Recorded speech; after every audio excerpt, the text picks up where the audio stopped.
Yes, good morning guys. So, may nagtatanong pala kung ano daw yung diagram or pa-share daw ako ng diagram kung paano ko kinonect yung aking tatlong solar panel sa inverter na to. Then, meron akong isang 160 na connect dito, another inverter. So, tatlo sila na connect sa isang setup and may mga anek-anek pa akong ganyan-ganyan. Plus, yung sa battery ko na nasa baba kung so paano ko daw siya ginawa. And dagdag ko na rin yung ATS and tong mga to. So, kung ano daw yung diagram nito mga to, share ko lang. So, i-drawing ko lang siya sa isang karton kasi medyo malaki siya. So, yun, let's go! Okay, so ito na siya, isang malaking karton. So, meron ako dong backup na markers and colors kung sakaling mabitin yung tinta nito. Charot lang. So, dalawang kulay pala to para sa wires natin na positive and negative. So, para hindi gaano ako malito pag nag-drawing ako kasi I'm not an artist, okay? Nag-AI lang tayo ng mga image natin. And kuha tayo ng backup para yung pan-drawing natin ng mismong appliance or ng mga kung ano man yung gamit natin sa setup. So, umpisa ko sa ito pala. Yung isang 160, kumukulay ba? Yan. Ito yung isang 160 na panel. Then, meron akong tatlong 100. So, kuha tayo ng tatlong square. Yan.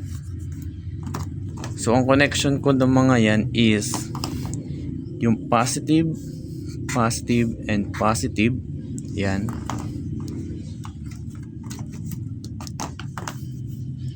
Then, meron tayo ditong, ito yung negative. So, yung positive na itong isa is nakakonect sa negative nito. And yung positive nito is nakakonect sa negative nito. So, ito yung positive na, so, yung isa mong, ito, so, ito pala. Negative is, dali natin dyan. At wala agad dyan tinta. Akala ko pa naman marami siyang tinta. Then, ito is yung positive. Yan. Hindi na siya umabot. Wala siyang tinta pala. Kuha natin ng backup. Wala rin. Pinaglaruan ata ng anak ko.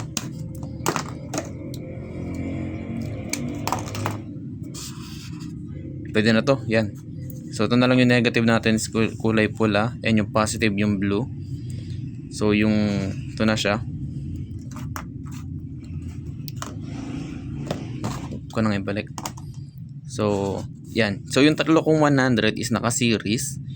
And dito siya. So, 300 watts na siya. So, meron na siyang 4 amps. Still the same. And yung volts niya is umabot ng 60. Then, yung solo ko dito is solo lang siya. Wala siyang kakonect kang iba. So, ito yung positive. Then, ito yung negative.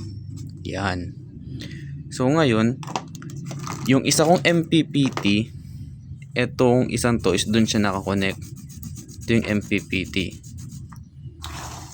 Then, ito naman tatlong to is siya yung nakakonect papunta dun sa hybrid inverter. Ibahin ko yung kulay para yan. Ito yung hybrid inverter natin. Yan. So, ito yung MPPT, ito yung hybrid inverter. So, ganyan yung connection ng mga panels nila. Then, kung makikita nyo, meron ako dong black terminal. Kuha tayo ng kulay black. Ito, terminal black. Ito yung share ko sa inyo na nakaraan na kung saan ko pagkukonect itong mga to. So, meron yung tatlong butas. So, yung positive nito is nakapunta dito. Positive nito is nakapunta rin dito.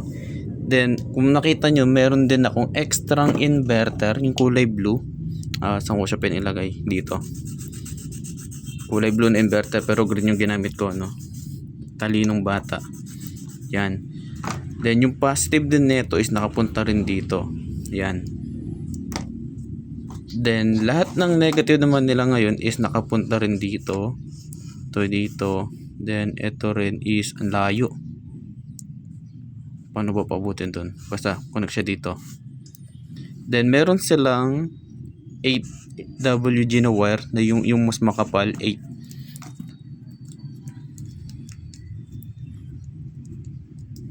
Yan. Yan. Tapos nakakonect yan ngayon sa another, parehas na ito, terminal block din na dito sa bandang baba. Then dyan naman ngayon nakakonect yung positive ng mga battery. So meron kang battery dito, battery. Yan is naka-parallel sa mga battery. And yung negative naman nito is naka-parallel din sa lahat ng battery. So 8 ganyan siya, 3 lang drawing ko pero 8 yan. Nakaganyan siya. Ay, hindi kita pala sa camera yan. So meron tayong MPPT, yung hybrid inverter. So yung mga red lines is yung negative, blue lines is yung positive. So ganyan siya naka-connect. Okay, then ito yung extrang kulay blue. Lagyan ko ng blue na square para yun yung isang blue na modified sine wave na pinang-iilaw namin. So lahat ng ilaw namin dito ko na kino-connect para 24 hours. Kasi hindi naman pala siya nagpi-flicker as long as sapat yung battery. So ganyan siya. 3 naka-series. Meron 160 ako dito na nakabukod. Then meron ako dito terminal block, mas makapal na wire. Another terminal block. Then mga batteries ko dito sa baba. Lagyan ko kaya ng label, no, para meron tayo ditong H hybrid. Then dito yung MPPT. Then ito yung modified sine wave inverter, MSI. Then ito yung 160 ko. Then ito yung 100, 100 and 100. Then ito is terminal block, so TB. And ito yung mga aking 12 volts battery. 12 volts battery, yan. May label na siya. Okay. Then yung sa ATS ko naman ngayon, gawa tayo ng drawing uli. Meron tayo dito ATS, yan. So yung galing sa grid, paano ba magdodrawing ng grid? Masya ba siyang grid? Yan. So yung logo ng grid, so syempre AC na siya, so di na ako gagamit ng dalawang kulay, isa na lang. So sa grid papasok dito. So ang ATS meron siyang left and right, di ba? Meron siyang isalagay dito na normal and emergency. So ang normal is kapag naka-automatic switch ka, meron siyang maliit na switch dito ng kulay pula. So gagamit ako ng kulay pula. Meron siyang maliit na kulay pulang switch dito. Kapag naka-automatic siya, kusa siyang, una niyang kukunin is yung normal since yun yung main source mo. And yung yung emergency sa bala is yun yung backup niya. So ang ginawa ko, yung output ng AC output ng hybrid is yun nakakonect ko dito sa normal. Then ang gagawin mo lang dito sa baba is ipaparallel mo lang sila para sa isang connection dito. Yan, kakaligat lang sila dyan. So ngayon, yung eto is meron akong breaker, circuit breaker muna. Yan, papunta na to sa mga loads ko. Loads. Okay, so sa mga loads ko andyan yung Go Surf, Only Surf, de joke lang. So yan, ano pa bang kulang? Battery, AC input ng hybrid.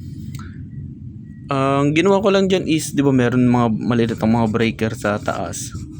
Yan. So ang gawin ko lang, naka-ano lang siya dito, naka-parallel yung mga yan. Then ito is yung isa pala pupunta dito. Then yung iba sa mga heavy appliances gaya ng mga rice cooker, ref, microwave, oven toaster, ano pa ba yung iba namin, basta mga heavy appliances na hindi kayang ano yun ng 1K inverter ko. Then ito yung may saksakan ko ba, yung ginagamit ako ng saksakan papunta sa hybrid inverter. Actually lahat pala ng connection niya is nasa baba, diyan ko lang siya nilagay. So meron tayong PV input, battery, AC, and so yun. So ito, ang AC output is papunta sa normal. So pag binubuksan mo yung inverter, since naka ATS ka dito external, una niyang babasahin yung normal. So pag binuksan mo to, kusa siyang lilipat sa normal. Kapag nalobat ng inverter at namatay, wala siyang lilipat sa emergency, which is yung grid. So ganun siya nakakonect. So ayan, not sure kung okay yung pagkakadrawing ko sa inyo, pero I did my best, no?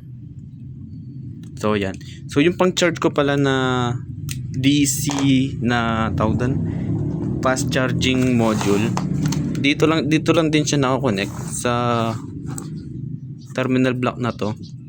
So ang gagawin mo lang dyan is maglilinya ka lang ng another dalawa, isa sa negative, then uhugot ka ng isa sa positive, then dito mo ilalagay yung ano mo, fast charging mo, then dyan ka na magkoconnect ng mga DC na USB type. So yun, ano pa ba yung iba kong nakakonect? So yan, so yun lang, terminal block dito, isang malaking terminal block. Make sure mo lang yung capacity ng terminal block mo is kayang i-handle yung mga pagkoconnectan dyan. And ito is may sapat na kapal para pag tatlo sila na nagsabay-sabay ng hugot, at least kaya pa rin ito. Itong dalawang to may sapat na kapal para i-handle yung tatlong to. So ayun, pero hindi ko naman talaga siya totally pinagsasabay-sabay, kasi itong MPPT, ang purpose lang talaga niyan is mag-charge. So push lang siya ng push, etong dalawa lang yung higop. And itong dalawang to is hindi siya sabay kasi pinag-alternate ko sila. Kapag mababa ang harvest, kunyari makulimlim, pinapatay ko to. So yung mga ilaw namin dito, charge ng cellphone dito na rin. Walang dito nakabukas. Kapag naman nakabukas to, pinapatay ko to, and lahat ng ilaw isasaksok ko dito. So hindi ko siya pinagsasabay. Kung kayo is magbibuild ng ganito at pagsasabay nyo, it's up to you. Basta make sure lang is yung kapal ng kable nyo is kayang i-handle. Then dito sa baba, ganun din sa battery. Pag naman pinag-divide mo yun sa mga kanya-kanya nilang battery, hihina naman na yun o liliit na yung ampere na mga yan per wire. Kasi dito lang sila mag-a-add. Papunta dito magde-divide na yan as long as same sila ng haba ng mga wire. So yun lang po. Ganyan na aking diagram. Medyo magulo ata. So yun lang po. May katanungan kayo, feel free to comment po. Sasagutin ko siya. And mostly gabi po ako gising. So yun lang po. Salamat. Please subscribe, share, comment. Thank you po.